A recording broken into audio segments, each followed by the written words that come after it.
Avons-nous perdu le goût à l'œuvre, le plaisir de lutter? C'est maintenant qu'il faut s'y mettre pour de bon. Lutter même sans enthousiasme, continuer même sans plaisir. Les beaux moments du passé ne doivent pas nous affliger. Bannissons la nostalgie stérile. Les plus beaux moments, en fait, sont ceux que nous vivons maintenant. Les moments de l'épreuve, où tout va se décider selon notre courage et qui nous conduiront vers un retour à la lumière d'autrefois. Voici ce qu'a enseigné le Baal Shem Tov, un des leaders des mouvements chassidim juifs. Au début, lorsque le ciel veut aider un homme à sortir de son piège, on prête à cet homme une lumière divine. Sa conscience se trouve soudain élevée. Il perçoit les choses sous un angle nouveau. Il se sent pur et libéré. Ce qui l'intimidait ne l'effraie plus, aidé par cette nouvelle perception de la vie. Il envisage les plus grands tours de force, tels que de s'arracher à ses habitudes, voire à son milieu. Sans cette aide du ciel, il n'aurait jamais osé faire le premier pas. Et puisqu'il est propulsé par une force extérieure, son seul mérite est d'accepter cette aide. Historiquement, ce phénomène s'est produit à la sortie d'Égypte. Le peuple d'Israël n'aurait jamais pu s'arracher au statut d'esclave par leur propre force, leur propre réflexion. Ils eurent cependant le mérite d'écouter la voix de Moïse et furent en conséquence illuminés par un puissant souffle de liberté qui leur permit d'oser partir. C'était le premier soir de la Pâque. Premier soir de Pâques, première étape du retour. La marche a commencé. Mais la preuve reste à faire. Et là nous guette l'erreur. S'imaginer que cette lumière nous est acquise, qu'elle ne nous quittera plus. En un mot, que notre retour est déjà accompli.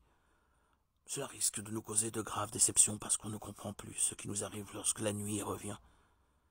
Car pour nous permettre de prouver si notre attachement est sincère, la Providence va nous reprendre maintenant la lumière.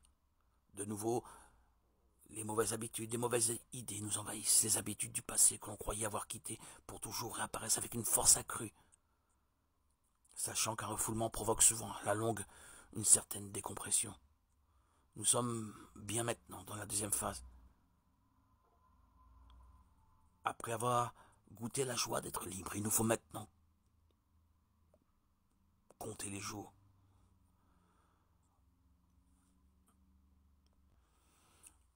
Où nous ne pourrons pas voir cette lumière.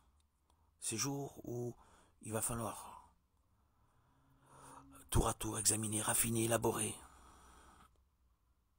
reconquérir la lumière que l'on avait perdue. Tout faire pour retrouver cette lumière. Pour vivre cette révélation première. Comme au premier jour de notre baptême, cette joie, la reconquérir comme si c'était hier, comme si c'était aujourd'hui. En attendant, nous voici de nouveau aux prises avec nos instincts presque comparables en mentalité aux esclaves qui étaient en Égypte naguère. Il y a une différence majeure entre notre état actuel et les années de servitude.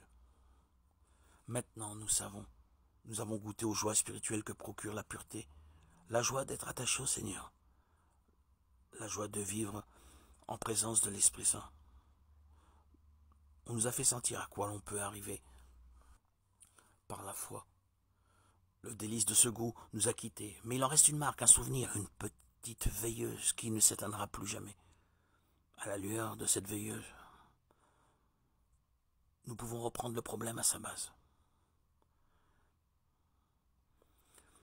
Le Talmud, les maîtres, les sages juifs s'accordent pour nous enseigner qu'il n'y a de réparation complète que lorsque l'ancien pécheur se retrouve dans la même épreuve et ne refait plus sa faute. Voici ce qui est écrit dans le Likutei Moharan de Rabbi Nachman, chapitre 11, verset 49. Sache que la parfaite réparation se réalisera lorsque l'homme retournera dans les endroits et les situations qu'il a connues auparavant. Chacun selon son expérience, son cas précis, et les erreurs particulières qu'il a pu commettre dans son passé. Aujourd'hui, il retourne dans ces endroits et se retrouve dans la même situation qu'autrefois. Mais il résiste, il se domine, pour ne pas refaire le mal. Et s'il tient fort, on peut dire maintenant qu'il a fait réparation.